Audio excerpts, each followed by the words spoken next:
Hello everyone. आज हम लोग कुछ और न्यूमेरिकल्स को देखेंगे। और जो पिछली बार मैंने असाइनमेंट दिया था, काफ़ी बच्चों ने उसको सही किया है। कुछ बच्चों का गलत हो गया है थोड़ा बहुत, लेकिन मोस्टली बच्चों ने सही किया है। अब ये नहीं, मुझको नहीं पता कि मोस्टली लोगों ने कहीं से देखा है या फिर अपने आप सॉल्व किया है, लेकिन जो भी है सही है।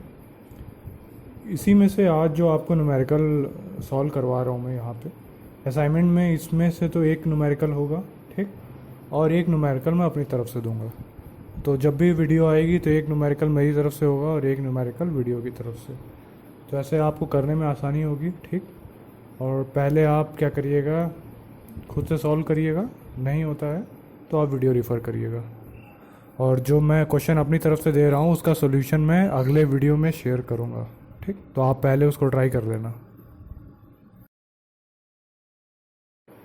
अब देखिए, जो मैंने आपको असाइनमेंट में क्वेश्चन दिया था उसमें था कि पावर एंगल कैरेक्टरिस्टिक दे रखी है, यानी जो पावर डिलीवर हो रही है वो सिंपली कितनी दी थी आपको, जो थी 3 इंटू साइन ऑफ डेल, ठीक। तो 3 जो यहाँ पे है वो मैक्सिमम पावर डिलीवरेबल है, maximum power in this sense of per unit.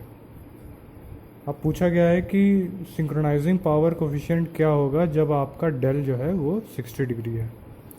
सबसे पहले तो आपको इस क्वेश्चन को अप्रोच करने के लिए ये पता होना चाहिए कि सिंक्रोनाइजिंग पावर कोफिशिएंट क्या होता है, ठीक। अगर आपको पता है तो ये क्वेश्चन बहुत आसानी से सॉल्व हो जाएगा। कब निकालना है हमें, जब कि ऑपरेटिंग एंगल हमें 60 डिग्री दिया हुआ है, उस कंडीशन में हमको सिंक्रोनाइजिंग पावर कोफिशिएंट निकालना है। चलिए सोल्यूशन देखते हैं। देखिए, जैसा मैंने बताया था, अगर आपको सिंक्रोनाइजिंग पावर कोफिशिएंट पता है, dp अपॉन डी डेल होता है। आपको क्या गिवन था, पावर गिवन थी, कितनी थी वो 3 साइन ऑफ डेल, उसको आपने with respect to del differentiate करा, आ गया आपका 3 टाइम्स कॉज ऑफ डेल। अब पूछा क्या गया है आपसे, सिंक्रोनाइजिंग पावर कोफिशिएंट कब, जबकि डेल जो है आपका 60 डिग्री हो, यानी उस इंस्टेंट पे जब आपका डेल 60 हो तब आपको ये कोफिशिएंट निकालना है। सिंपली आपको क्या करना है, कॉज ऑफ डेल की जगह आपको 60 डिग्री पुट करना है, 3 इंटू कॉज ऑफ 60, जो कि आ गया आपका 1.5 पर ऑफ यूनिट, ठीक। काफ़ी आसान क्वेश्चन है, मोस्टली उन्होंने सही भी किया है असाइनमेंट में।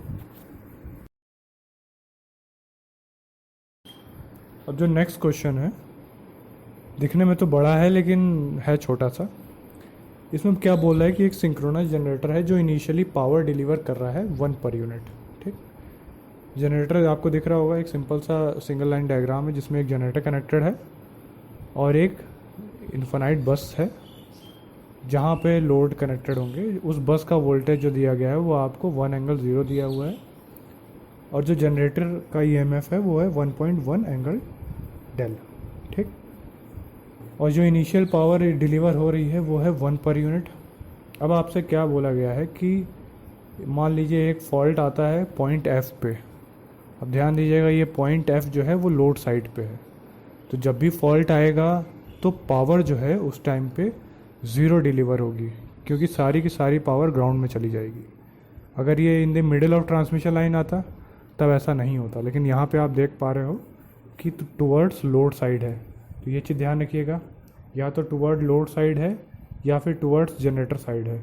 इन दोनों ही केसेस में क्या होगा, पावर डिलीवर जो होगी वो 0 हो जाएगी फॉल्ट टाइम पे।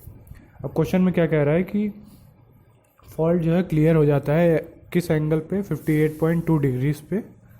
उस टाइम पे जब फॉल्ट क्लियर हो चुका होगा, आपके लाइन वापस से रीस्टोर हो चुकी होगी, तब आपको एक्सेलरेटिंग पावर पता करनी है कितनी आएगी, ठीक। आसान क्वेश्चन है, चलिए देखते हैं सोल्यूशन क्या होगा। अब देखिए, सोल्यूशन इसका बहुत आसान है। एक्सेलरेटिंग पावर आपको पता है क्या होती है, एक्सेलरेटिंग पावर क्या है, जो इनिशियल पावर है माइनस जो भी पावर में डेविएशन आएगा।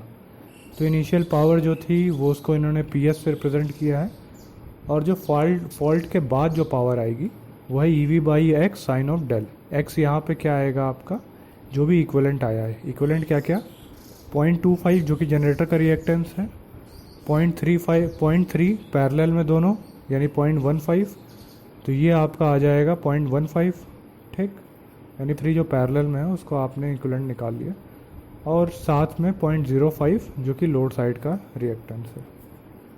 वहाँ से आपने ई और वी तो आपको पता ही है, 1.1 और 1, और साइन ऑफ डेल। अब यहाँ पे डेल आपको किस एंगल पे पूछा गया था, मतलब कौन से एंगल पे आपका फॉल्ट क्लियर हो रहा है, वो था 58.2 पे।